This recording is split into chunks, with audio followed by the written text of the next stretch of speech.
오늘은 매일 한 장 성경 통독 2일차로 마태복음 2장입니다. 마태복음 2장.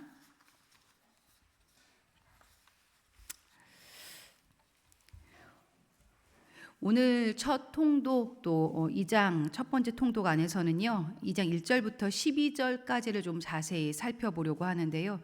여러분 대림절 주간에 많이 듣고 또 읽으셨을 본문이죠. 바로 동방박사들에 관한 이야기입니다. 오늘 이 본문 안에서는요. 저희는 특별히 복음을 대하는 세 가지 유형의 사람들을 살펴보려고 하는데요. 첫 번째 유형입니다. 바로 2장 1절 첫 번째 등장하는 인물이 있지요. 여러분 성경책을 살짝 한번 보시고요. 첫 번째 복음을 대하는 유형, 누가 혹시 등장하고 있는지 단어를 찾으셨습니까? 어떤 왕이 등장하고 있죠? 맞습니다. 바로 헤롯 왕이죠. 헤롯 왕은 역사가들의 관점에서는요, 정치나 군사적으로 유능했고 또 당시 이스라엘의 어려운 백성들을 위해서 수시로 구제책을 펼쳤을 정도로 외적으로 보았을 때는요, 꽤 괜찮은 왕으로 평가를 받고 있습니다. 하지만 영적으로 그의 내면을 또 면밀히 들여다 보았을 때는요, 그는 결코 괜찮은 왕이 아니었습니다. 헤롯 왕은 일단 혈통 자체가 다윗의 혈통이 아니었습니다. 에돔 족속, 즉 이방인이었는데요. 이로 인한 그 안에는요, 열등감이 굉장히 심했고 또 심적으로는 자리를 빼앗길까 봐 늘 위기감도 많이 느꼈던 왕이 바로 이 헤롯 왕입니다. 그래서요, 틈만 나면 자신의 자리를 위협하는 사람들을 숙청하고는 했는데요. 그렇게 숙청당한 사람이 바로 자신의 아내였어요. 거기서 끝나는 것이 아니라 장모님, 또 여기서 끝나는 것이 아니라 3명의 아들까지도 모두 다 숙청시킨 이 비운의 왕이 바로 이 헤롯이었는데요. 가장 가까이에 있어 사랑하고 또 신뢰해야 할 가족들을 의심하고 죽음에 이르게까지 한 이 헤롯 왕은요, 그야말로 정서적으로나 또 영적으로 어떤 사람? 아픈 사람, 또 마음 안에 크디 큰 감옥을 짓고 사는 사람이었다라는 것을 우리는 발견할 수가 있습니다. 근데 이랬던 헤롯이요, 동방박사의 출현 앞에 굉장히 불안해하고 불편해하는 모습을 보여줍니다. 아무리 여러분 동방박사를 통해서 예수님의 탄생이 그 소식이 당황스럽다 할지라도요, 헤롯은 이스라엘의 왕이었습니다. 그렇죠? 하나님께서 주권되어 다스리는 이스라엘의 왕이었는데 요즘으로 따지면은 헤롯이 여러분 교회 안의 사람일까요? 교회 밖의 사람일까요? 교회 안의 사람이죠. 맞습니다. 그것도 심지어 교회 안의 탑 리더급인 사람이 바로 이 헤롯 왕이었습니다. 그러한 이가 어떻게 마음속에 아기 예수님을 죽이려는 마음까지 가지고 있었을까요?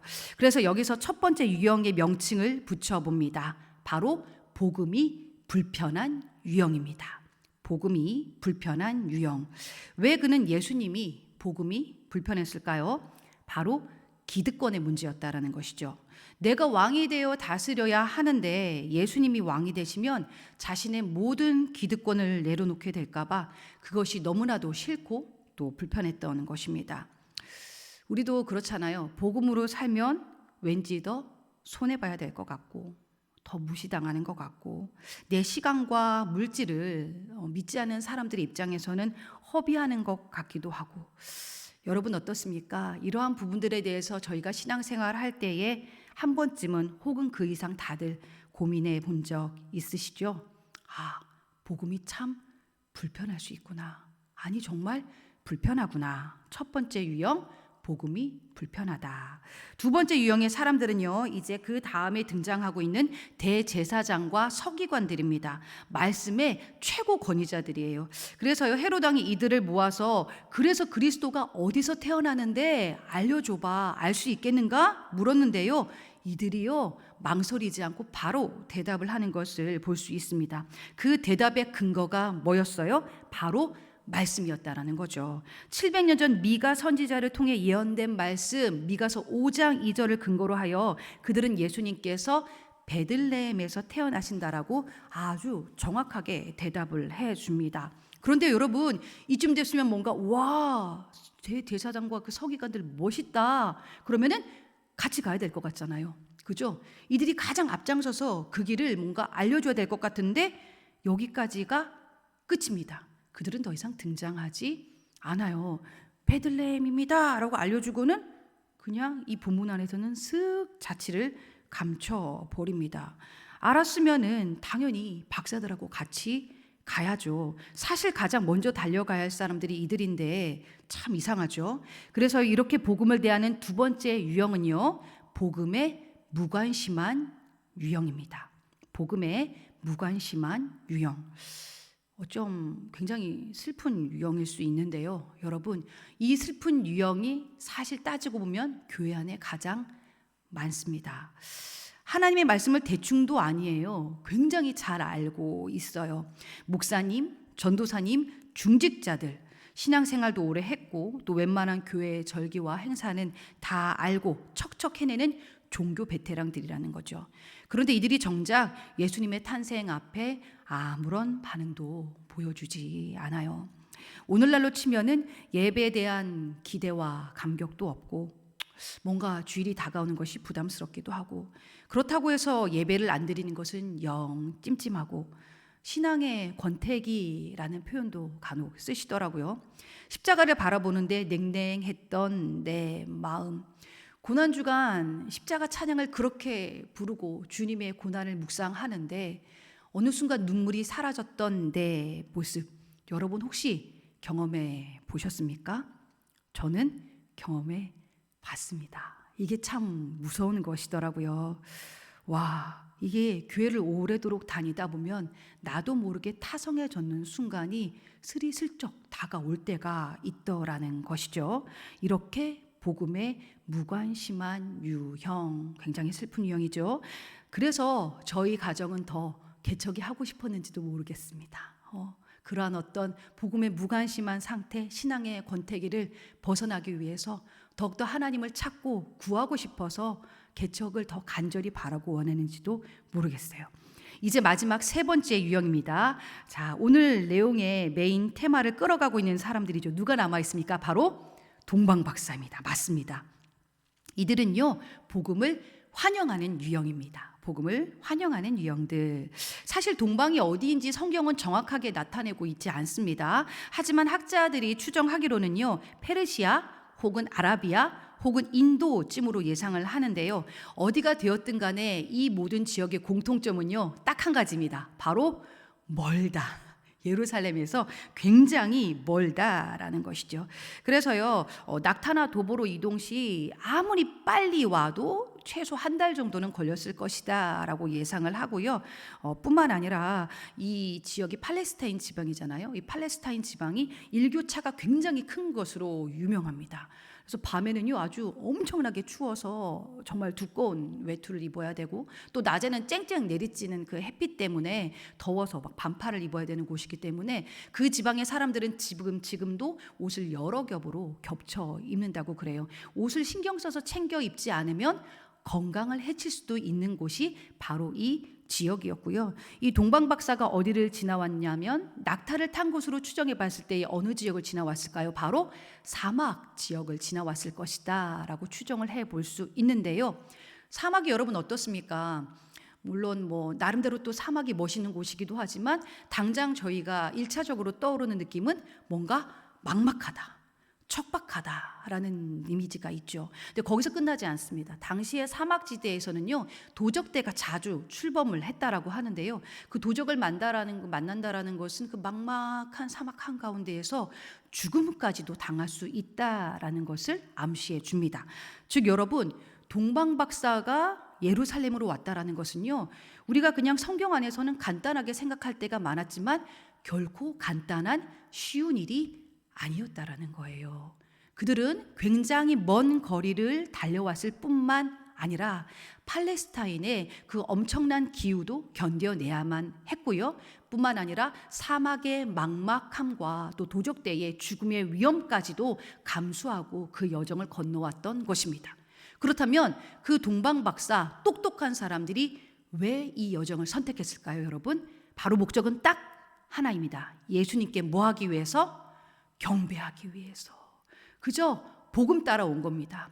최고의 가치를 따라서요, 이 사람들은요, 이 세상 사람들이 봤을 때는 너무나도 어리석은 여정을 지금 걸어왔다라는 것이지요. 여러분, 참 사람들의 눈에는, 세상 사람들의 눈에는 이것이 너무나도 왜 저러지? 라고 생각할 수가 있을런지 몰라요. 하지만 이 똑똑한 사람들은요, 복음의 가치를 알았던 사람입니다. 인생에 있어서 최고의 가치가 무엇인지를, 누구인지를 그들은 분명히 알았기에 죽음을 무릅쓰고도 이 엄청난 상황들을 무릅쓰고 달려왔다라는 것이죠. 인간의 눈으로는 정말 보잘것없고 초라해 보이는 아기 예수님 앞에서요, 이들은 자신들의 모든 지위와 체면들을 다 내려놓고 이제 엎드립니다. 땅에 엎드립니다. 그리고 이제 그들은 올려드리죠. 올려드릴 때는요, 성경은 선물, 3가지 선물을 기록하고 있습니다. 이건 뭐 그냥 여담입니다만, 여러분 동방박사가 몇 명입니까? 우리가 보통 3명으로 알고 있는데요, 성경 안에는요 몇 명인지 보여주고 있지 않습니다. 박사들이라고만 표현을 하는데요, 우리가 오늘 마태복음 2장을 읽으실 때에 그 동방박사가 등장했을 때 예루살렘 온 성이 소동했다라는 표현이 있어요. 3명이 등장해서는 그 정도로 성이 소동하지 않겠죠.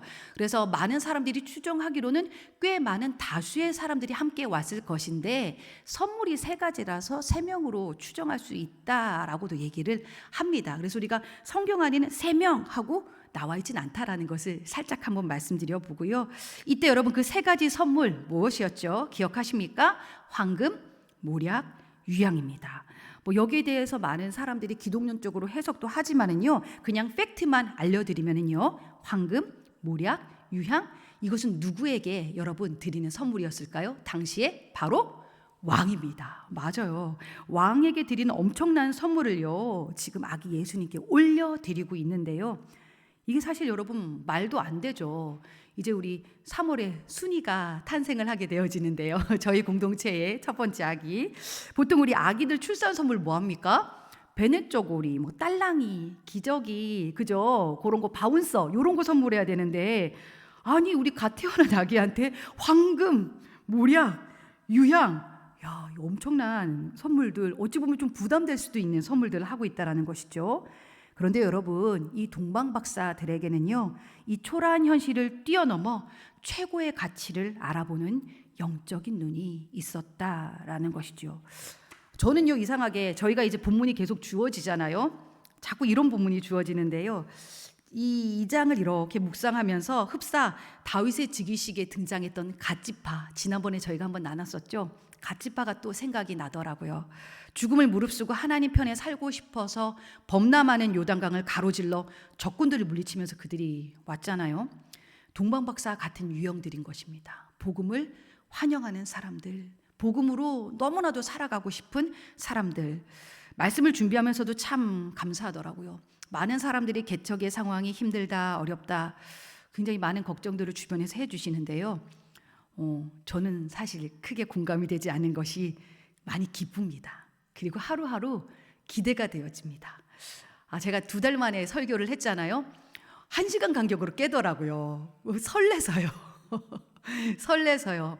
그리고 뭔가 몇백 명, 몇천 명 앞에 서는 기분으로 정말 오랜만에 서게 되어졌는데요, 참 위험했던 것은, 제가 아까 복음의 무관심한 유형에서도 잠깐 말했지만, 진짜 설교자에게 위험한 것은요, 아무리 많은 사람들 앞에 설지라도요, 강단에 설 때 두렵고 떨림이 사라졌다라는 것입니다.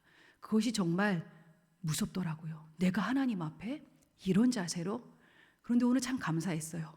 떨렸어요. 설레고요, 하나님 말씀을 요리 보고 조리 보고 또 기도하고 또 기도하게 되더라고요. 그러면서 감사했어요. 이거 내 첫 마음이었는데. 그래서 저에게 개척은 축복입니다. 하나님을 다시금 회복할 수 있는 시간이자, 내가 복음을 향하여서 이토록 마음을 다해 환영할 수 있었던 저에겐 참으로 이 축복된 여정이 개척입니다. 우리 성도님들이 이미 느끼셨겠지만, 저 밖에서 보시는 분들은 너무 걱정을 많이 해주셔서요. 걱정할 거 없었다. 전적으로 하나님만 바라볼 수 있어서 얼마나 감사드리던지요, 여러분. 여러분들 어떻습니까? 여전히 우리 안에는 그럼에도 불구하고 헤롯의 모습, 대제사장과 서기관의 모습이 신앙생활을 하다 보면 또 불쑥불쑥 찾아올 때가 있죠. 그럴 땐 어떻게 해야 될까요? 에이, 내가 그렇지. 나는 또 여기까지인가? 이렇게 해야 되나? 이러한 정죄감이 빠지지 마시고요. 정직하게 직면하는 훈련을 지속적으로 할 수 있기를 원합니다. 아, 내가 지금 복음이 불편한 상태가 되었구나. 아니, 이런 내가 지금 복음에 무관심한 상태가 되었구나. 그러면 거기서 끝나는 것이 아니라요, 그 마음 그대로를 가지고 십자가 앞에 엎드리는 겁니다. 동방 박사가 그랬던 것처럼요, 십자가 앞에 나와서요, 정직하게 그 모든 마음들을 고백하면서요, 주님, 내 상태가 지금 이러합니다. 내가 지금 이러한 형태의 지금 신앙의 모습을 가지고 있습니다. 제발 도와주십시오 하고 엎드리고요. 동방 박사가 예수님 앞에 그리고 그 모든 것 다 내려놓은 다음에 선물을 올려드리고 또 그분의 이름을 높여드렸던 것처럼 복음으로 살고 싶은 내 마음과 기대를 올려드리시기 바랍니다. 그리고 할 수만 있다면 나의 삶을 올려드리는 고백과 간절한 기도도 올려드릴 수 있었으면 좋겠어요. 그렇게 여러분 동방 박사처럼요, 복음을 환영하는 믿음의 길을 다 걸어가는 저와 여러분이 될 수 있기를 주님의 이름으로 축복합니다. 이 시간 마태복음 2장 말씀을 우리 한 절씩 교독하도록 하시겠습니다. 제가 먼저 읽겠습니다. 헤롯 왕 때에 예수께서 유대 베들레헴에서 나심에 동방으로부터 박사들이 예루살렘에 이르러 말하되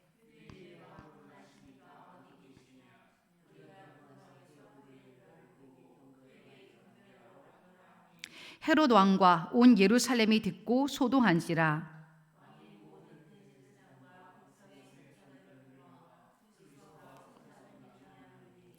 이르되 유대 베들레헴이오니 이는 선지자로 이렇게 기록된 바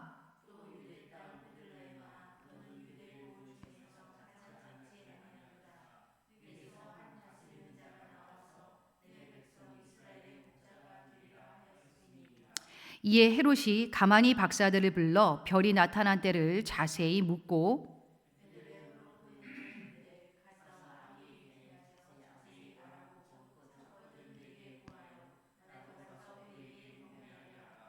박사들이 왕의 말을 듣고 갈새 동방에서 보던 그 별이 문득 앞서 인도하여 가다가 아기 있는 곳 위에 머물러 서 있는지라. 집에 들어가 아기와 그의 어머니 마리아가 함께 있는 것을 보고 엎드려 아기께 경배하고 보배압을 열어 황금과 유향과 모략을 예물로 드리니라.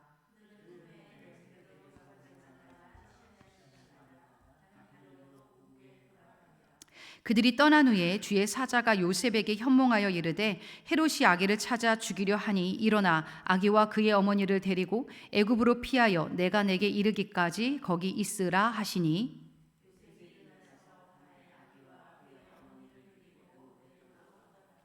헤롯이 죽기까지 거기 있었으니 이는 주께서 선지자를 통하여 말씀하신 바 애굽으로부터 내 아들을 불렀다 함을 이루려 하심이라.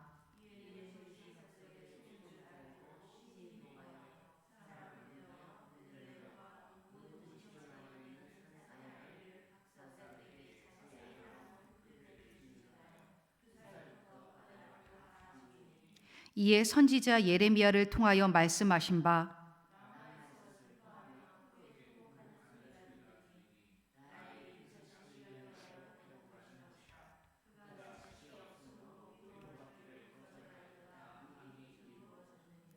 헤롯이 죽은 후에 주의 사자가 애굽에서 요셉에게 현몽하여 이르되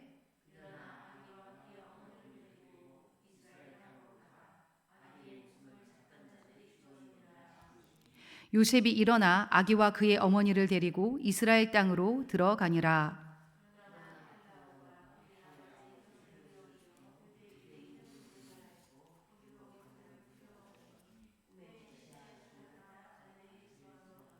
함께 읽겠습니다. 나사렛이란 동네에 가서 사니 이는 선지자로 하신 말씀에 나사렛 사람이라 칭하리라 하심을 이루려 함이러라. 아멘. 이 시간 우리가 함께 기도하실 때는요, 우리 안에 복음이 불편하고 또 무관심한 순간이 있었다면 정직하게 직면하시고요.